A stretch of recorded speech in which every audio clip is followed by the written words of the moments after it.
Diaspora inasinzira.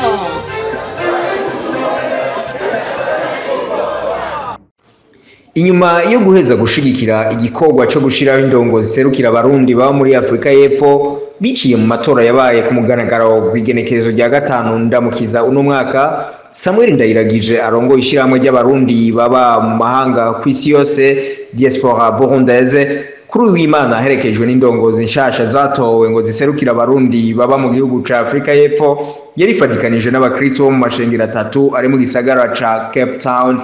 Yatanguriye rero urwo rugendo mu ishengero rya Pentecostal Evangelical Church in South Africa, aho yakiranywe n'igishikamo n'akanyamuneza n'abakozi b'Imana hamwe n'abakristo b'iryo shengero.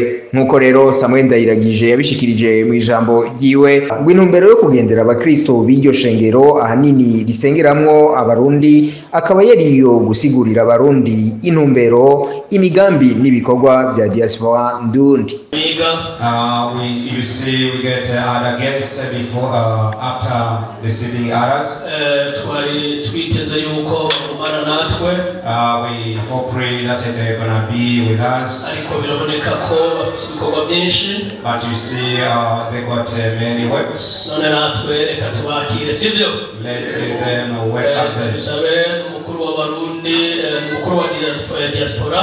Let's say welcome on the welcome here. Welcome here.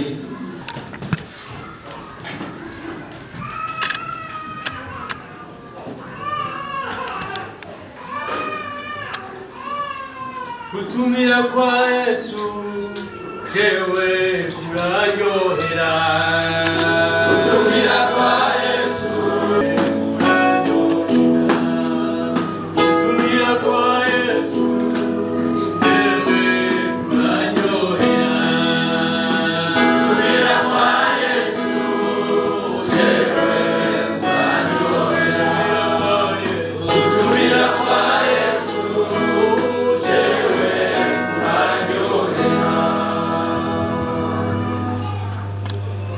Tumusifu Yesu Kristo.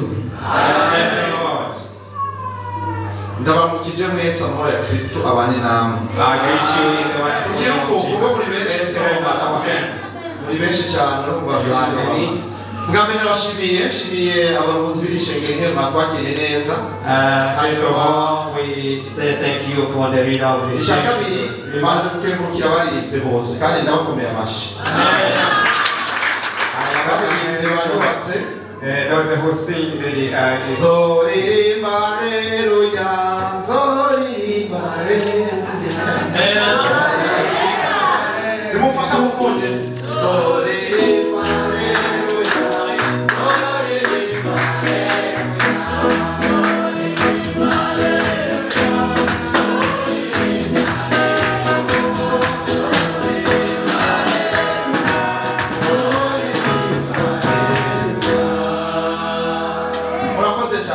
Thank you so much. Nagomba kugira ngo muntahure tuvuga umwanya muto cyane ariko nako twagendanye bahaguruke. President Mara mwitoreye kuyunga Bonifet. First of all, ubundi turi kumwe ni Rumanya muramuzi n'uwiwanyu. And another one you see. And another one is I thank you those who receiving me. These them who allow me to come here. None biriye ko kugira byorohe umukozi w'Imana afashe ijambo ry'Imana andabire hamwe bavuga inkumi 10. Hano bavuga inkumi 10. Thank you. Turanyarutsa kubisoma gusa. Umukozi w'Imana mena muri Matayo 25. Yes. Matthew chapter 25. Umugani w'inkumi 10. Icyo gihe ijuru uzosa n'inkumi 10 zajanye amatara yazo zija gusanganira umukwe. Batanu muri bo bari bijuju, bandi batanu bari abanyabwenge. Kuko ibyo bijuju mu kujana amatara yabyo bitazananye n'amavuta, ariko abanyabwenge bo bazananye n'amavuta mu macupa yabo hamwe n'amatara yabo. Umukwe gitebeganye bose barawunyiza barasinzira mu gicugu humvikana urwamo ngo nguyu umukwe ni musohoke mu musanganire ngono za ngumi zose zirazanzamuka zitunganya amatara yazo bya bijuju bibwira abanyabwenge biti nimuduhe se ku mavuta yanyu kuko amatara yacu ariko arazima ariko abanyabwenge barabishura bati kumure niyo dukwira twese ibyiza ni muje kubadandaza mwigurire bakigiye kugura umukwe arashika abiteguye binjirana nawe mu bukwe urugi rurugaba mu nyuma za nkumi zindi nazo ziraza ziti mupfasoni nutwugururire nawe arabishura ati ndababwira ukuri simazi nuko mwame mugavye kuko mutazi umusi canke isaha. Amen. Iri ni cyo nabasabye ntari. This is the word which I brought to you. Bibiliya idusaba kuba abanyabwenge. The Bible. Bibiliya idusaba kuba maso. Bibiliya idusaba kumenya ikibi n'icyiza. Bibiliya idusaba kumenya ibitangura n'igiheze. Naha rero turi muri diaspora. Muri diaspora ndundi kw'isi yose. Ndundi diaspora idasinzira. Kuko wumvise turongoye diaspora isinzira, tuba turongoye diaspora y'aba bakobwa batanu b'ibihugu.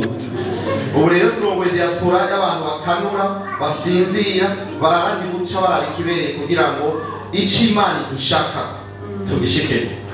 Nta Imana ikorera ubusa. Ni muri iki gihugu urafise wavuye n'ingera batanga. Mu gukora ikosa no munsi harutaho warurenje.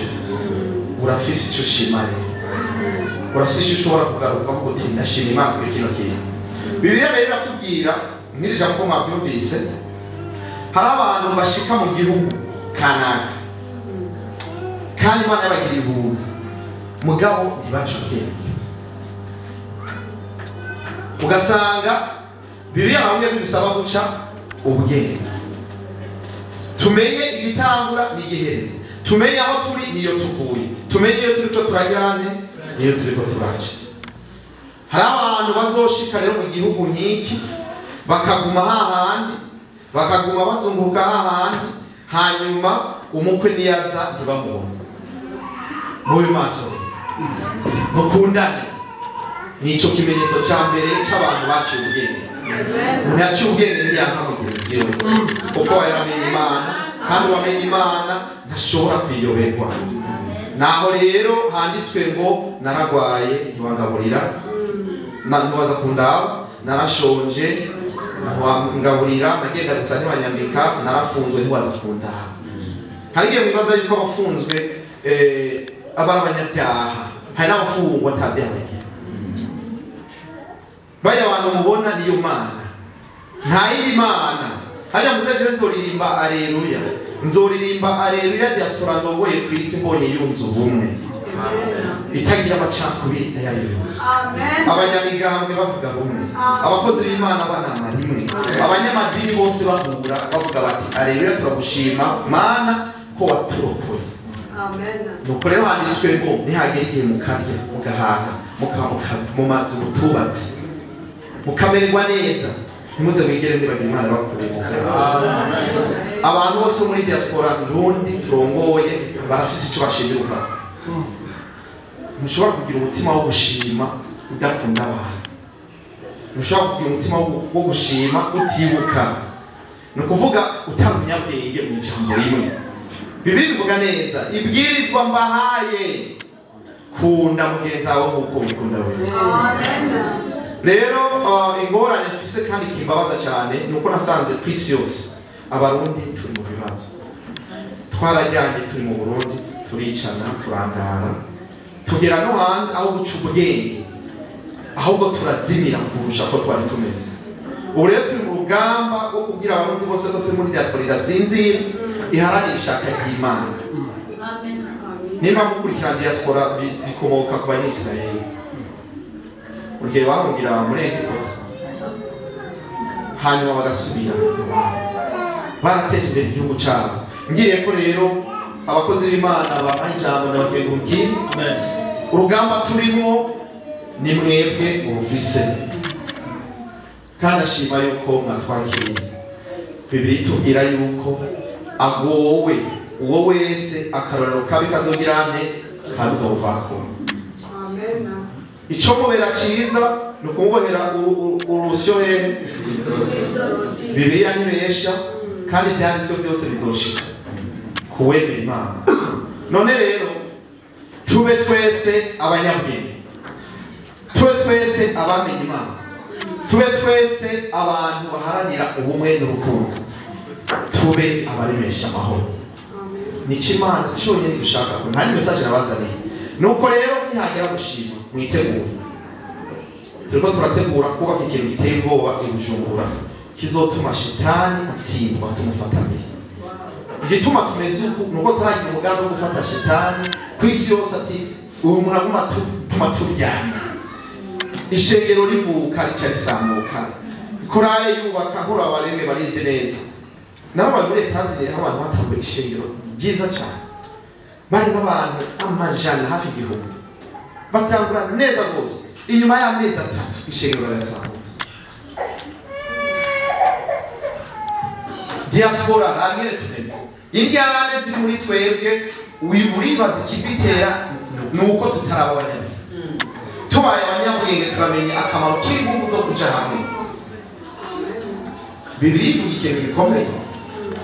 Ni musabe muzoro, ni mudodore muzugurirwa. Ariko kandi aho 3, 4, 5, 10 bakoraniye ku izina ryanje nzoba ndi kumwe. Tugerageze rero ubwo bumwe tubuharanire. Ivyo tuvuga aba ari byo tugendera. Nuko rero itubwire tubwira yuko muzobabonera ku vyamwa vyabo. Amen. Ariko kandi ikintu kirahambaye kushikindi. Bibiri natwibutsa ikatubwira neza ico umwana ajejwe n'ico umuvyeyi ajejwe. Ndabasavye tube abantu bazirikana ijambo ry'Imana tukarigendera. Nitube abantu bavuga batabikora. Nitwabivuga tukabikora bizogenda neza. Ngo ukwemera kutagira ibikorwa, kuvuga ibikorwa n'ivyo wemera n'ivyo wakoze kubera ukwemera kwawe. Nshimiye nk'abakora abantu bagerageje kugerageza mukamukimeze umunsi umwe kuba mubwone. Hari ingorane zizohora. None Yesu yagerageje.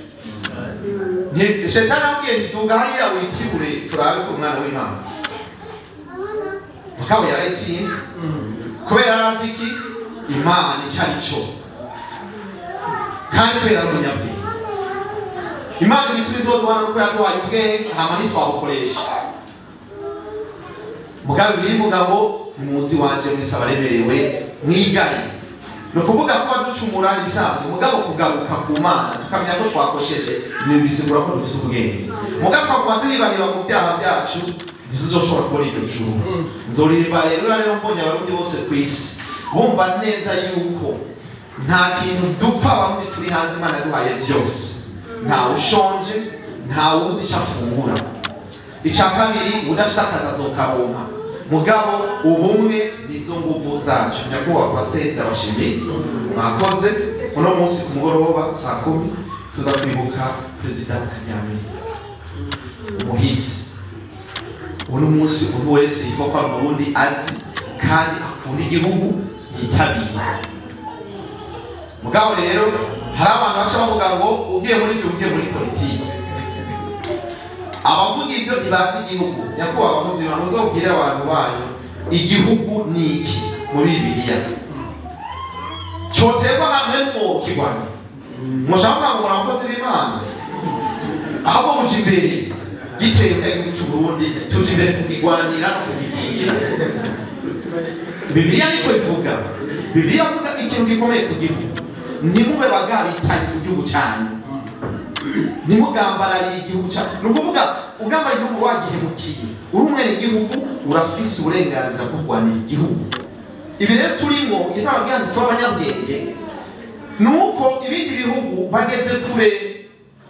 Kandi abarundi turabarundi ba mbere bari kwisi hose bateza guteza imbere igihugu cyacu tukubaka ibintu bikomeye kubaza amashengero ngaho mugabo tutagerageje mu twirondera turabe ibidutandukanya tubireke ibiduhuza mugabo tubigumeko nico cyonyine Imana ari bahezagire nyakubahwa abarozi b'Imana n'ukuri ndabatumiye ndabatumiye mu rubanza za kuba uno munsi tuze kuza ari shengero ryanyu kandi ngira ko ndabasaba ukumwaririmbye naryohewe je n'umukatolika mugabo naryohewe gose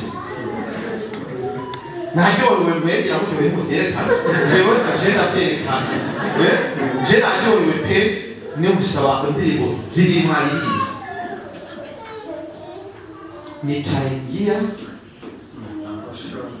namo kwa shangwe no kwa sifa na shangwe Kiswahili ndakizwa na Tanzania c'est très important ese ivyo turirimba tuca tuvyerekana tukanabigende bica bidukomeza tuza tuzoririmba haleluya ico gihe tukirondere kandi tukigwanza tuzobishikeko jero ufasha tuzoririmbe haleluya umunsi umwanya ujumbura abantu bose bavuye hanze tugira igikorane cyo kwisi yose abarundi bose bavuye hanze bashima Imana bavuga bati turaje Mana gushima kuko wadukuye muri bwabo garagwa utwabaye abandi bantu turagarutse kugushimira kuba kijyanye kwa ico cyonyine nimwaza rero tuza kunezera iyi korale hamwe yoza ikayima n'uririmbo rumwe imbere y'abandi bantu bazoba bizoba ari ibintu by'amateka ni bwabo umwe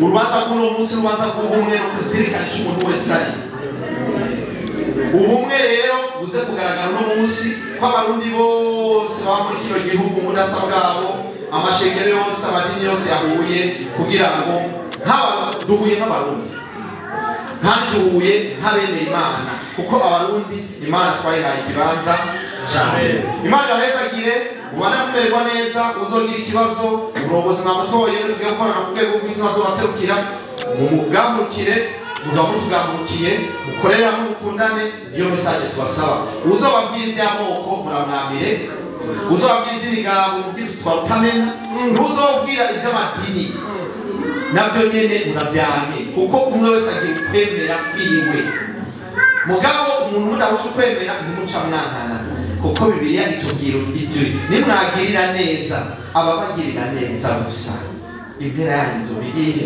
mbega abapagani bo ntibabikora babemera rero mu bigende Imana irahezagire kugira ngo avuye aho rero yarifatikanije kandi n'abakristo bo mu ishengero rya Pentecost Church Mugara Mission in South Africa mu gisabisho aho nawe nyene yatanze ubutumwa busigurira abarundi baba muri ico gihugu ibijanye na diaspora ndo nyakubahwa arongoye diaspora ku isi yose diaspora y'u Burundi no kuvuga abarundi bose baba mu mahanga none rero kwari hana katuyumvira ko twagira ngo tumuhe kaze sivyo gayemo twagira ngo tumuhe kaze ariko tutaramuha kaze turabona n'abandi biri kumwe none rero reka dutangure kuri we ahava dufashagira atubarire n'abo bagendanye kugira ngo tuje kubakira bose twamaze kumenya ari kumwe n'abandi sivyo gayemo none rero mu ntango murabakiriye mubakiriye mu izina ryawe Yesu bakorera iki amen twagira rero ngo nyakubahwa tubahe kaze muturamutse hama mutwibwire n'akajambo muba mufise mukavuge kaze haleluya amen ubwa mbere manje gukengurukira iri shengero cacana abo barongoye ingene mwadufashe neza turakengurutse hanyuma shime namwe muciye mugaruka kugira ngo turamukanye dusabye imbabazi kuko abari bajejwe porogaramu hari ahantu vyagoraniye gatoyi hanyuma bica bigenda uko rero imbabazi cyane kandi ndazisavye ivuye ku mutima murazimpaye none murakoze hanyuma nagendanye n'uwitwa Rumanya ndibaza ko umunsi abagaha nyene wanyu ntaguruke baramutse hanyuma undi twagendanye n'umuganga Pamphile nawe nyine nahaguruke nawe nyine. Hanyuma undi twagendanye rero ni perezida wanyu mwaraye mwitoreye, perezida wa diaspora ndoni muri Afrika y'Epfo, Bonifate Nshimana mwaraye mwitoreye. None rero nabo twagendanye, ubundi twagendanye ni Kristo. Kristo twagendanye twacanye, kuko iyo wemera Imana ukemera n'ibikorwa ikora n'ibitangaza byayo, iyo ugize integuro igashika si kubera wewe, ni kubera Imana. Rero twagendanye nawe kuko nta ngorane n'imwe turagira kugira inosa, tumeze neza. None rero ngiriye ko ubutumwa dutanga ni bumwe, muze kuboha n'abandi, muzobohe n'abandi n'abandi n'abandi. Kubigerekeye uno munsi nibaza yuko ntimwamenye ni Samuel Ndayiragije mba muri Leta Zunze za Amerika niho mba. Hanyuma nsanzwe no mu Burundi nyene akora ibikorwa vyo mu Burundi, mvuka Inyanzarake Makamba, nabonye abantu benshi ngaha babanye Makambi ya Mutabira, jera baye Mutabira. Hanyuma ubuzima busanzwe ni ibinyene, nakakazi nkora ko kwitanga igikorwa c'Imana nyene cyo kugira ngo turondere ubumwe. Mwibuke yuko umuntu wese yamenye Yesu n'umurovyi w'abantu. Bibiliya siko bivuga. Iyo tubatijwe tugahabwa ibanga, abakozi bose baba batumwe kuroba abantu. Ukuvuga kubaroba ni ukubakura mu kiyaga barimo kidashemeye, kuko nta muntu yagenewe kuba mu kiyaga. Turamukurayo kugira tumuzane abahantu yagenewe. Kugira mu bitahure rero nagomba bwa mbere nyakubahwa pasiteri ubutumire n'ukuri turabahaye n'umunsi abarundi bose muri Afrika y'Epfo muraza guhurira hajya hirya saa 10. Nico gituma ntaza kubatevya kuko nibaza ko muza kongera kuza kugira abarundi bose tubonane tuganire, hanyuma duheze twibuke umuhisi Perezida Ntajyamira. Nibaza yuko aza kuba ari iteka kuri twese tubikoze nk'abarundi. Message rero ni iyi: iyo mvuze ko turi muri diaspora idasinzira, mpora muvyumva, mpora mwumva ko bavuga ngo diaspora idasinzira, bambonye bavuga ngo diaspora bidasinzira. Kugira ngo bitahure aho dukura iryo jambo ni muri Bibiliya,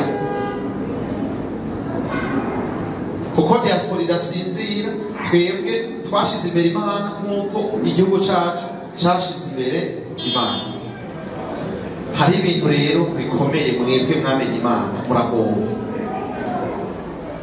mutegerezwa kugira inyifato itandukanye n'utamenye Imana. Niba waramenye Imana ukagira inyifato isa n'utamenye Imana uragowe, kuko urumva wewe nturi kitazi, nicyo gituma Imana izoguhana. None rero kugira ngo byumve neza, tuvuze ko turi muri diaspora idasinzira, tuba tuvuze yuko turi muri diaspora y'incabwenge. Siko muvyumva, turi muri diaspora y'incabwenge, kuko umuntu wo mu diaspora wese yateza kuba ari incabwenge. Umuntu wese wo mu diaspora yategerezwa kuba ari incabwenge, ntiyategerezwa kuba ari ikijuju. Kugira ngo bitahure neza, pasiteri ni muri Matayo 25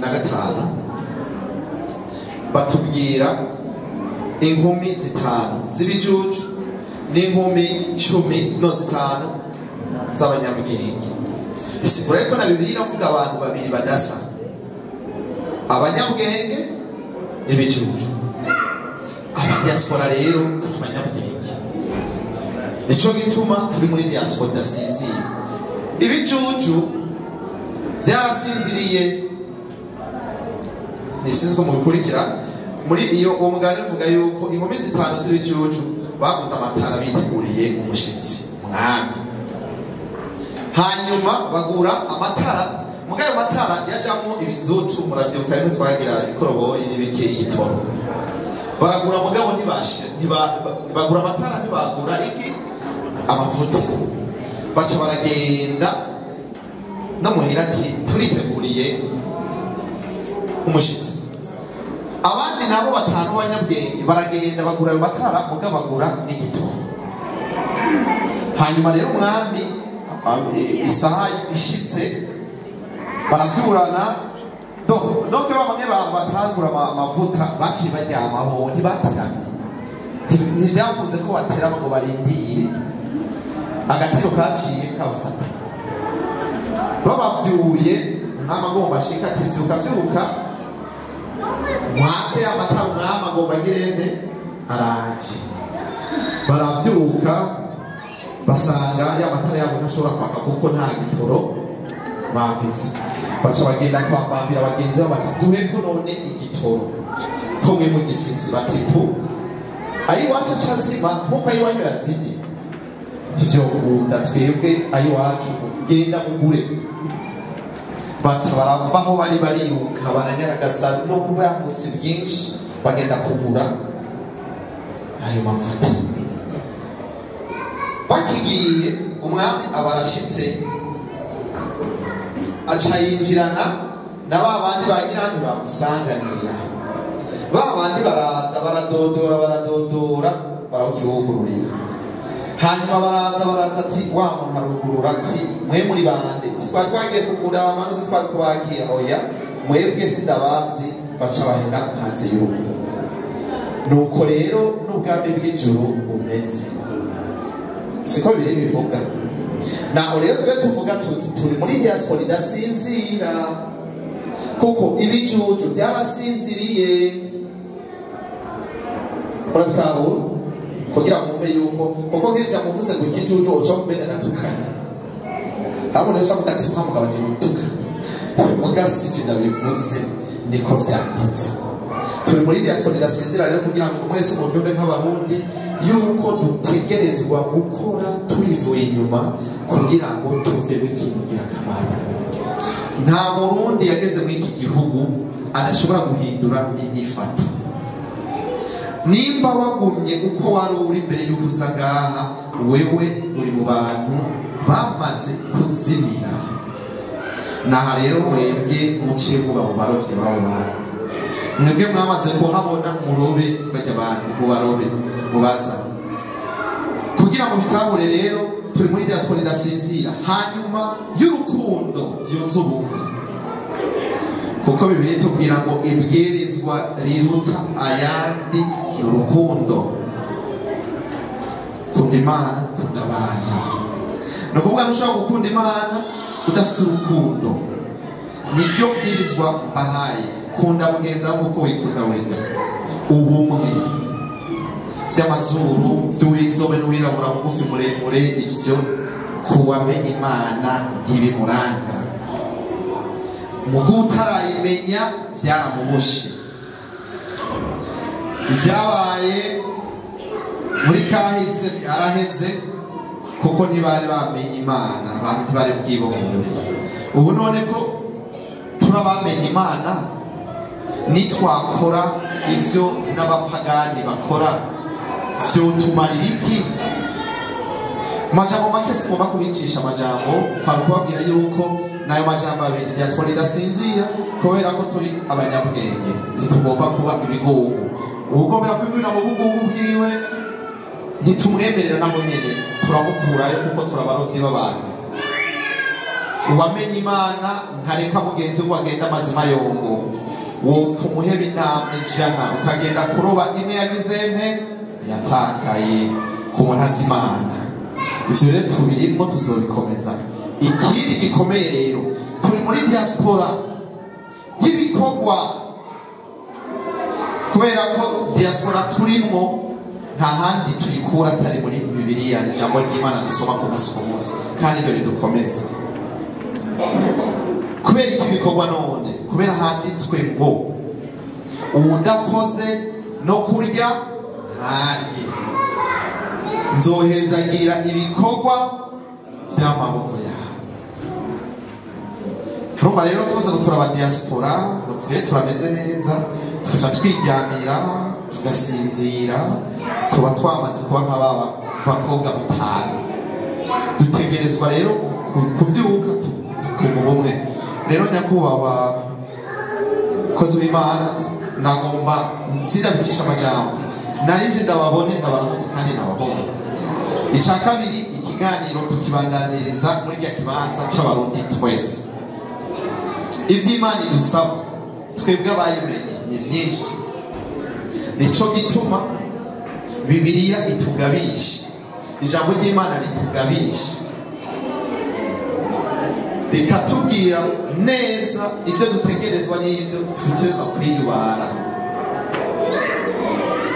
Iyo shetani yaguciye mu ryamubi, Imana ntizoguhana, izoguhana.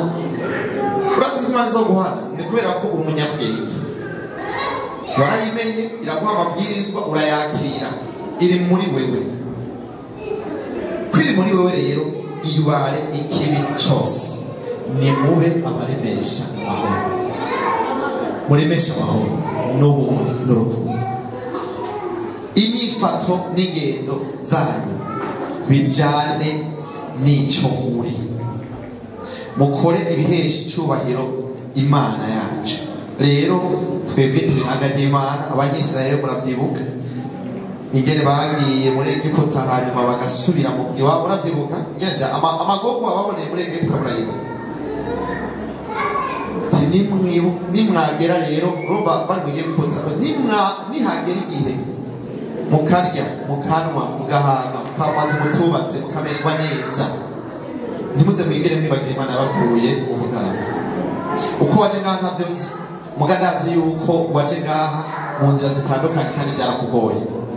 Mugabo ko washitse amahoro, hanyuma ukaba wabaye umunyabwenge, ukaba ubayeho, ko wabaye umunyabwenge, ukaba ubayeho, uguma uri umunyabwenge nyene, wibuke ushima.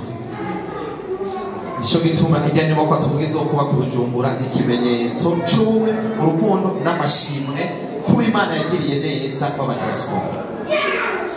10 yawe, 20 yawe, 100, 1000, 1000 bingahe, ijya nyuma kwa tuzoyubaka.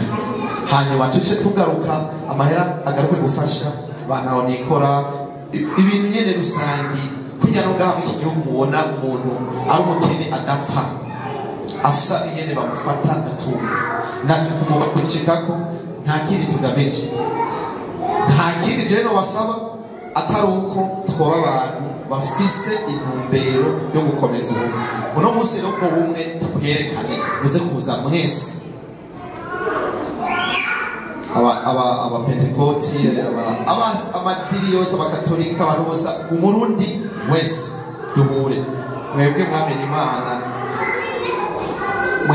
mwebwe rero abakozi b'Imana mwamenye Imana, mwebwe cyane basaba ijambo rikomeye, kubera ko mwebwe ni mwebwe bungere, ni mwebwe muyobora, ni mwebwe mutumbereza. Muga rero igituma ndabatumbereza mwebwe, ngomba ko muba icyitegererezo, kubera ko handitswe ngo aragowe uwo wese akarorero kabi kazovaho. Kuvuga rero umuntu ari imbere y'abandi afise umuzigo utandukanye n'umuntu mutoyi.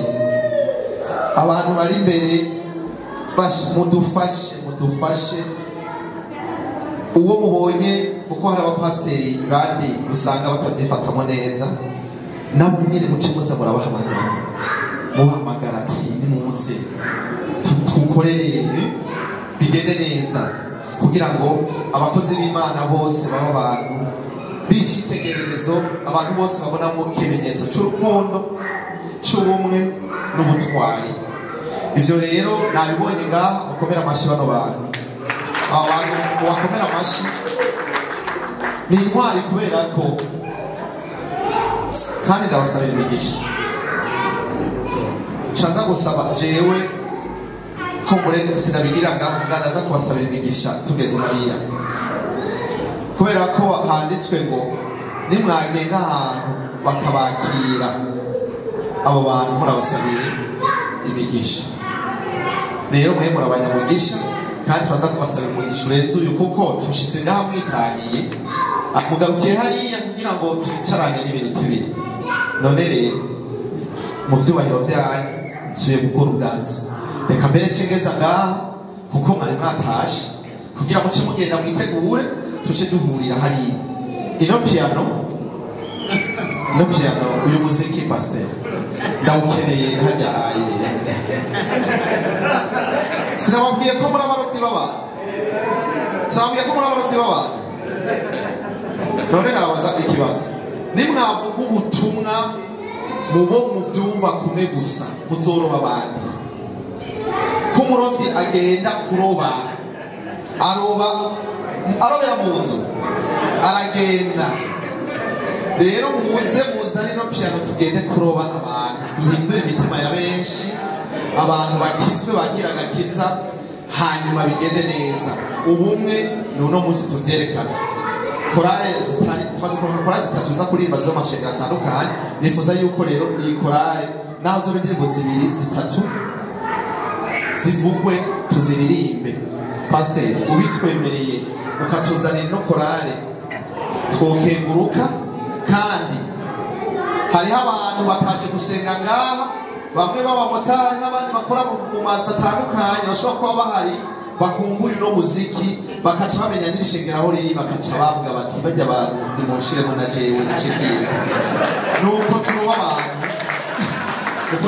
abantu rero muze kuza mwoba mukoze imana ibahezagire nibaza ko tuza gusubira kandi turemanekengurutse twubaha imana tuyikorere uzokubwira yuko kuja muri diaspora no gukurira diaspora ubutakaye uzokubwira ugiye kwibuka urufu rw'umuntu yakomeye mu gihugu uzobuzi bya politiki azoba yaguhenze kanatsinda uwo muntu bazomuhera kurusha kuko azoba yazimije benshi bisigura ngo Bibiliya irafise tutubwira ku gihugu nubwo umukozi w'Imana hariho devoir ufise mu gihugu cy'u Burundi hariho devoir ufise nk'umuntu w'umupatriote akunda igihugu ntushobora kureka ijyane ngo zibe ngo n'abanyepolitiki ngo bareke baryane bamarane no turabijamwo sigaho ntushobora kureka umuntu ngo anyuruze itunga ry'igihugu agiye baritware turaramanga kuko umureretse w'igisuma ari we musuma nuzovuga ngo jende umukirisi ngo ntivyandaba ko yabitwaye akabishikana wabonye ko yavyivye n'umuvuge Bibiliya itubwira ngo mubo bavuga kuri kuko unaniye kuvuga uwo wazimiye duteza guca tubijamo tuti ejo twarabonye umuntu yafashe imodoka iyi arayiba kandi yari umukozi wa leta uyu muntu nafatwe dutegerezwa kuja muri iyo nzira yo kubivuga kuri no guterera kugira ngo inyifato y'abarundi bose aho bari kwisi hinduke n'igihugu cy'u Burundi abagitwara bazogitwara ejo baze bashikirenge mu candadayi na Rwagasore baharanira ubumwe iterambere ridakumira no mu isengero niko kuko ndabasavye rero no musi mvuga neza nsaba biraza kugenda neza pasiteri twamusavye ko pasiteri aza kuza yateguye ijambo ryiza aza guha kugaburira abantu b'Imana na babandi batarabe b'Imana kugira bahinduke Bibiliya ntibesha harimo mwe gufata mirerego Bibiliya ntibesha ivuga byo muze rero tugende kuroba benshi abatemera bemere abanyamacakubiri bayahebe ibinebwe bije ku kazi bikore abataracicuka bacicuke abasinziriye bavyuke tuje muri diaspora yunze ubumwe y'ibikorwa kandi haranira iteka ry'igihugu cy'Uburundi murakoze bana bahezagira Samuel Ndayiragije akaba yaciye agendera kandi ishengero ry'Urutare Eglise di Roche muri Afrika y'Epfo aho mu ijambo n'impanuro yashikirije yavuze ko uburongozi bwose buva ku Mana anasaba abarundi baba muri ico gihugu kwirinda kubiba urwanko nk'abamenye Imana igire yihuya ari kumwe na timu yiwe ndabona ndavuga bose bahava bivuga ndabona ari kumwe n'umurongozi w'abarundi bose muri Afrika y'Epfo turamubona ari hano tugomba kubahe ikaze uko baje barongowe bagere hano batubwire ico kiri ku mutima tucakirane ubweze Imana ibahezagire nukuri turanezerewe cyane ko batwiyumviriye ko bakagera hano mu ishengero ry'Urutare kugira ngo bagire ico batubayagira reka tubumvirize mu twari kureka tukaza kubakira wamana muzaba barashitse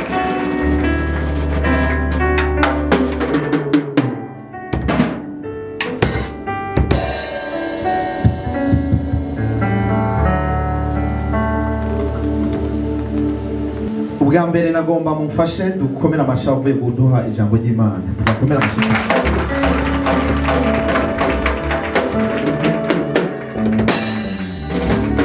jewe naririye narinyoye kandi narihaze sibyo ijambo ry'Imana rirasosa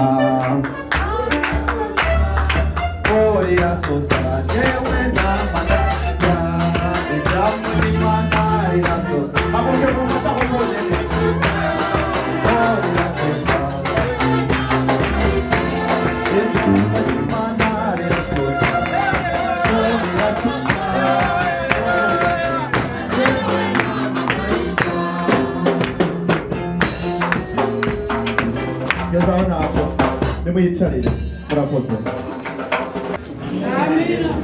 Singomba rero kubarambira ni Samuel Ndayiragije umurongozi mukuru wa diaspora ndundi ku isi. Tuvuze diaspora tuba tuvuze umuntu wese aba inyuma y'igihugu ciwe akorerayo abayo canke akomoka mu gihugu ciwe mugataka ikibamwo ku mvu zitandukanye muga acemera ko iyo yavuye ari iwe atabona ageze umuhanga akwemererwa neza acavuga ati vya hariya birabasha jewe narashitse ivyo mubigendere. Pastor, nashukuru sana, umefanya kazi kabisa nzuri na mwavuze ibintu vyiza gose nka twebwe biratwubaka kuko tuzi ico turi n'ico tugamije. Nagomba ndababwire yuko abakozi b'Imana baho hambere bagwanya intambara zabo, naho rero icyo gihe barahamagarana bakababwira bati hitana inkota nimwambare ibigwanisho by'Imana kugira muhangane n'umwasi. Bibiliya rero iratubwira yuko kugwana intambara nziza vyemewe, kandi iyo ntambara tugwana nibwo rufunguruzo rudushikana mu ijuru. Naho rero kugendana n'Imana, ugendana n'Imana ugendana n'inkota. Shaka kugendana n'Imana utiteguye kugwana. Imana turayigwanira, iratugwanira n'ivyo mugabo natwe turayigwanira, turi intumwa zayo, turabakozi bayo. Abaho hambere ngira ngo mwebwe muzirikane ijambo ry'Imana mucamo bitahura, murabe intambara zagiye zirahaca n'ingene bazirokokamo n'ibijya wagarutse ko abazitsinda nuko bari kumwe n'Imana. Nivyo hari igihe utigwanira mugabo Bibiliya iratubwira igihe bikenerwa ko tugobotora ururimi tukavuga. Cagihe umwe abami n'abandi bantu bose bahamagara kugira bamuremere ibinyoma yarinde. Niravyibuka muri Bibiliya.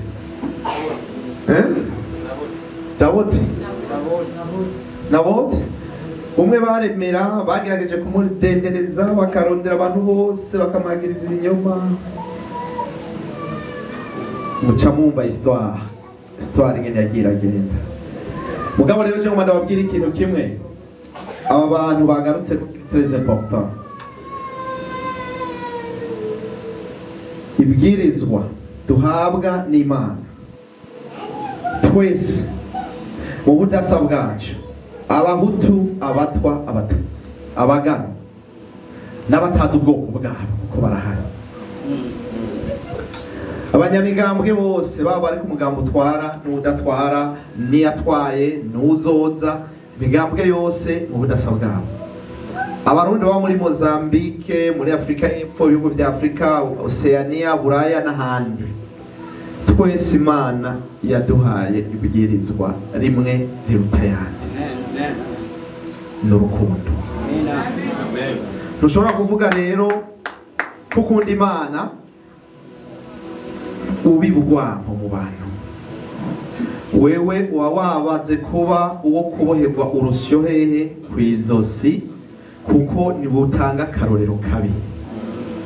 Bano rero mubwirane ba diaspora, mwebwe nshuti, igihe turimwo nico kwikangura, kandi uru rugamba turiteguye kurwana, twararutanguye. Mwabivuze neza, nta bajana batagize nte, very important. None murashaka yuko tugwana intambara yo guhuza abarundi bose bo muri Afrika y'Epfo? Ababishaka kize turabe. Mwese murabishaka? Murashaka ubumwe bwo muri Afrika y'Epfo? Murashaka ubumwe mu mashengero yose y'abarundi akora muri Afrika y'Epfo? N'amakorari mugahura mutarabana urujisho? Murabishaka? Murashaka yuko tudoma urutoki ku muntu wese ariko aradutobera, abibugwanko, amacakubiri, ajyanisha, abesha? Hakubana n'umubeshi, mubana n'umurozi. Iza murazirikana rero. Ariko rero igihambaye, ikizobaranga ko muri abana banje, ko muri abigishwa banje, nuko murangwa n'urukundo. Nta kindi, nta bindi turondera. Iryo juru turondera rihera ngaha. Tubera nyene tugerageza kuba abantu b'urukundo n'icitegererezo, kugira umwe wese abona ibikorwa vyawe agahimbagwa, niba ariko avuga ati uyu ni umwana nkunda cyane. Wabivuze neza. Jewe rero natemberanye n'Imana, nazananye na Yesu. Imana turi kumwe kubera ko navuye muri Tanzania ndaza nshika ngaha, intego ya mbere yagenze neza. Cemanza ndabasabe mukomera amashyi perezida wanyu mwari mwitoreye hagati. Bone mwe seni bakakora bakora ikori bona agatoro ingo mwari mwitoreye warongore abarundi ba muri Afrika y'Epfo. Bone fete nkeshimana mwongera amashyi rero.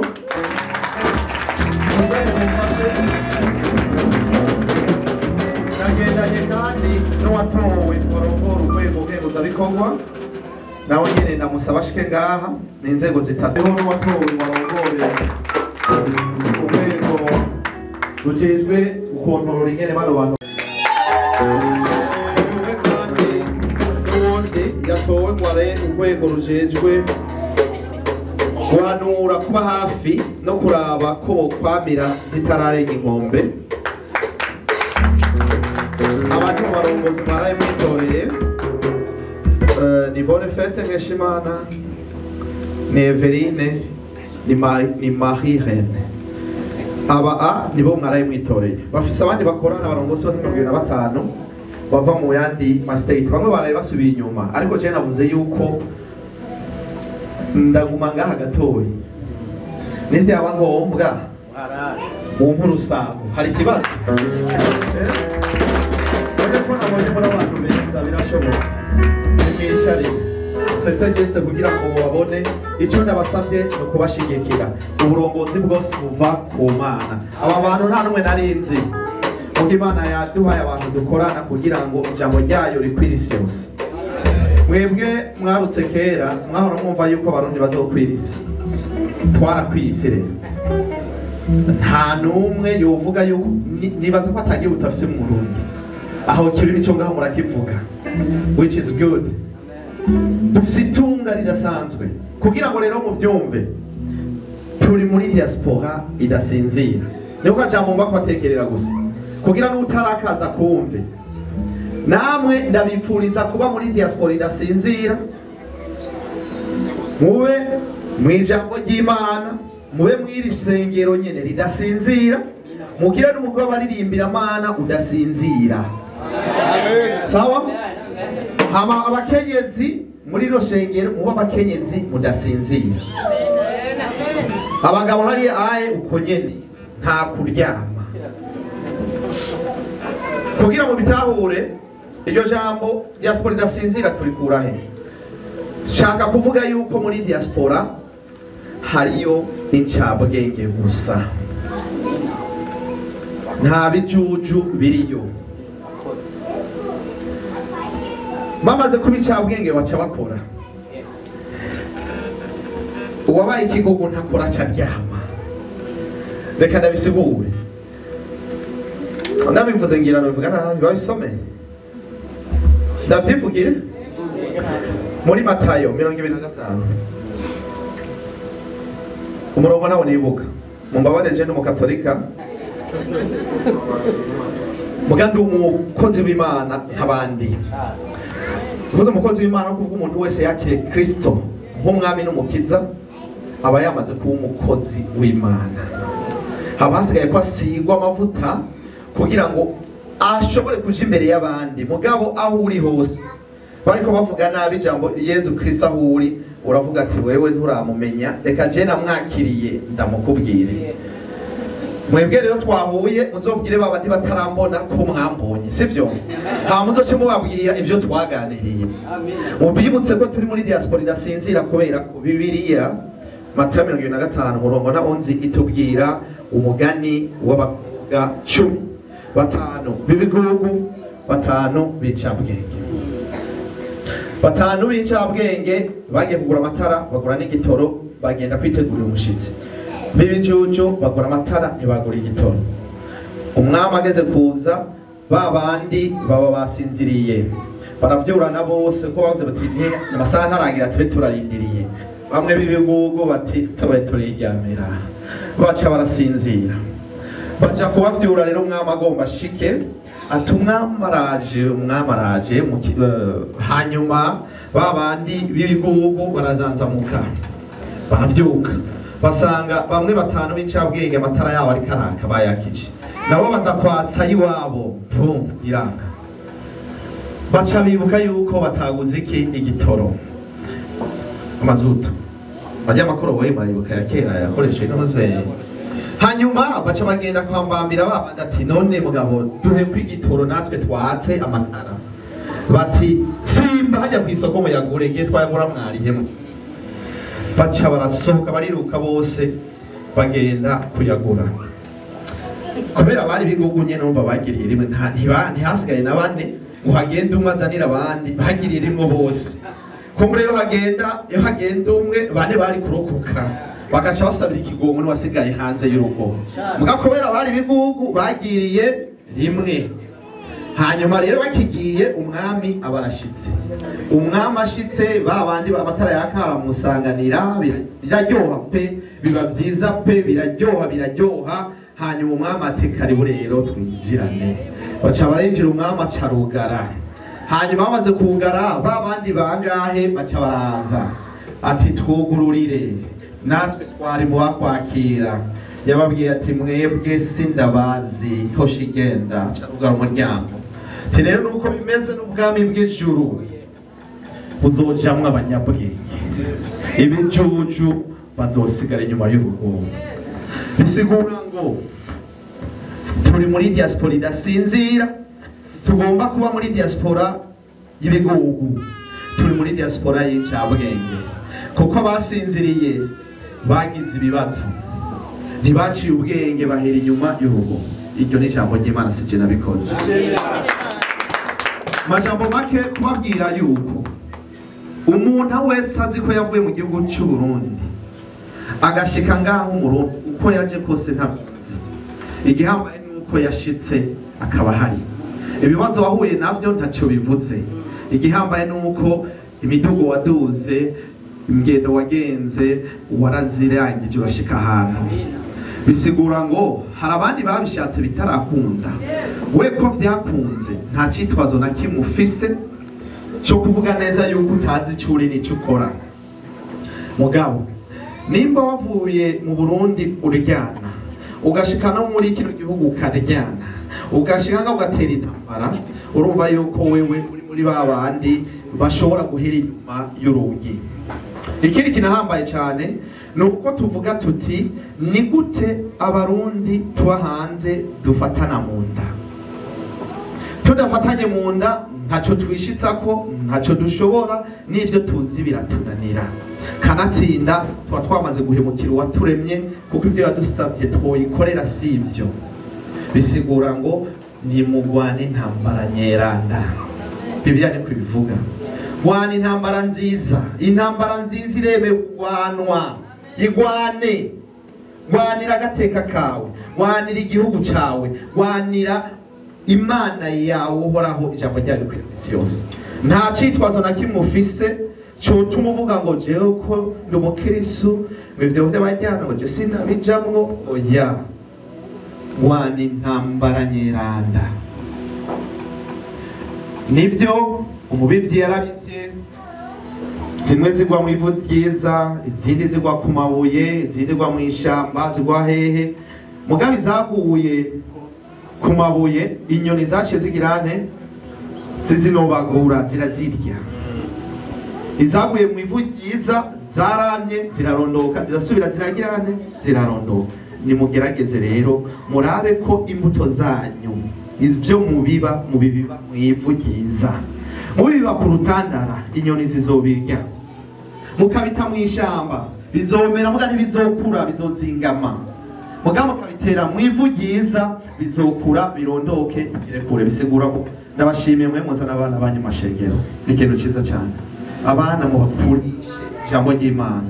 Navuze ko risosa ryoshe ndarirya.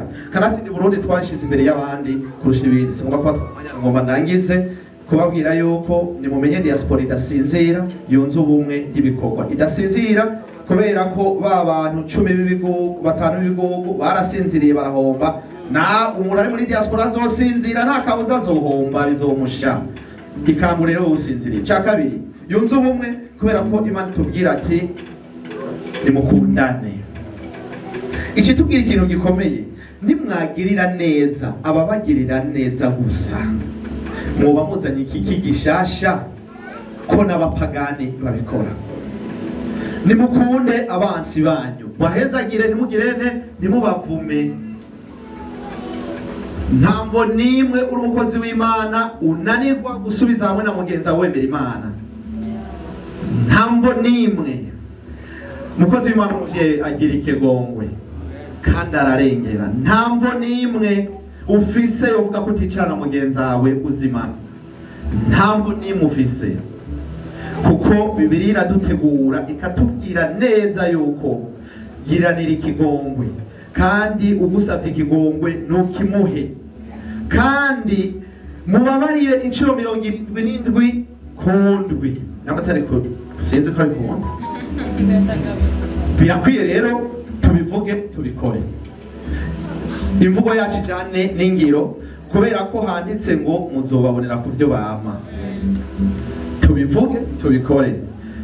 Bibiliya ntibesha, tuyigendere, niryo jambo rizima riduha ubuzima, ridukomeza, tugendane n'Imana by'ukuri. Kandi tuzonesha. Jewe rero munyemerere tujane. Muranyemerere? Iyo tujana ni ngomba yuko twigisha abarundi bose ku isi yose baba hanze y'igihugu ko bafise uruhara rudasanzwe muri kazoza kabo na k'igihugu, kugira umwe wese ahaguruke akura amaboko mu mpuzu aterere. Dushire ingufu hamwe, twubake irya nyubako tugomba kubaka, twubake irya huriro. Tuzobibasigurira ukurikira, muga abandi batanguye kwitanga.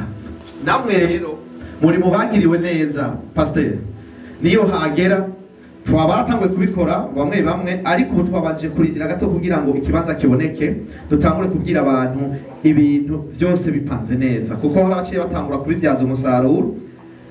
Bavuga yuko turiko turatoza amahera twayivye, twayariye, twayamaze, kubera kurumva tutaratangura igikorwa. Rero ukuri imvunje umutama aramwereka. Reka rero mu minsi ya vuba turonke ikibanza, cyo tubabwira tuti ca gihumbi cyawe 2, 5, 100 ayo ufise yose shimira Imana kuko yaratubwiye iti ntihagere igihe tukajya tugahaga tuze tugirene tuyibagire, nitwa mu mazu tutubatse tuze tugirene tuyibagire. Mwebwe rero mugira amahirwe muri ngaha mu mazu mutubatse benshi, hari n'abayubatse mugabo batanguye kuba muzobo tubatse, murajya mugahaga ntawe ugishonje. Mugabo igihe wari mu ikambi waba muwe wiyubakiye, je nabaye mu ikambi narayubakiye inzu yanje, ijya hajya vraiment hajya aye nari umuntu nyene byari bigoye ko nibakira inzu nkafyatura nkaponda nkikorera isuna amasipedero batwakoze ibintu byinshi. Mugabo byari byakijya gihe, mugana nawe nubwo uri ngaha uko witwa kose ufise ubuzima bwiza. Nkubu nabonye ivyo mwakoze ejo abantu begeranije akantu tuza guhura hajya, nabatumiye rero ya pasiteri duce duhurira ngaho ni hehe pasiteri abizi twari kumwe ejo, muce muzi ukunyene tubandanye turyoherwa hariya bariko baragira mu gitambo ry'Imana muri hage, hama muce muza mu bronte y'ibifasha umubiri, nibaza ko hariya bariko barabigira neza. Hari akantu ngo ngita ngo bakita gute wakaburayi ayiwaye ngo musakaburayi, ako kantu nk'akaburayi hariya bariko barakagira. Muce muza tuyage nk'abarundi twese mu budasa bwacu. Ndasavye ino korale akarimbo kamwe gusa kazoba gakwiye tubiri, naje bibaye ngombwa ndabafashe, ndakunda kuririmba cyane. Kandi umuririmbyi ntagira umupaka, umuririmbyi mwanakwaya hana mpaka, ni kipaji, ni imana iba yaramuhaye. No kuvuga rero mwe muze kuza pastor urabahogora uruhusha, ndazi ko ari mwe mutazi umugabo turakwinginze mu bahoro uruhusha baze kuza. Hari ari makorale nk'abiri aza kuba hari, naje muraza kumbona, naje ndaza kuririmba biraza kugenda neza. Twungu ubumwe dufatanye mu nda dukore nk'abikorera, ibyabaye muri kahise ntibidusamaze muga ntibize wisubire. Twabanze tuze kwibuka umukuru w'igihugu cyacu, bigende neza, twiyubake, twubahe Imana, twiyubahishe, duhiteka igihugu. Mwabe mwiteguye kuko mutazi umunsi kandi Bibiliya itubwira ayo majambo kugira ngo umuntu wese w'umunyabwenge yama yiteguye, kuko nivyo byashikiye bajya nkumi ko bari bazi ko bakira umuntu mugani, ntibari bazi ko batagira amavuta. Narangije rero mumbabarire, ico tubashaka ko n'ubumwe, ico mumva ko twemeranya mwese ni iki: gukundana, gushigikirana, gufashanya, guharanira ubumwe no kurwanira, kudoma kuwo wese yigisha amacakubiri, kudoma kuwo wese atera urwango rw'imigambwe rw'intara n'ubundi begito bwose, tumudome ko rutoke, hanyuma tumutaramure abanze yigishwe, hanyuma agaruke mu ruhongore yabaye umuntu nk'abandi. Murabinyemereye? Tuzobifashanya. Turaraganye rero ko turaganye tugiye kujana, urugamba rwatanguye, mugire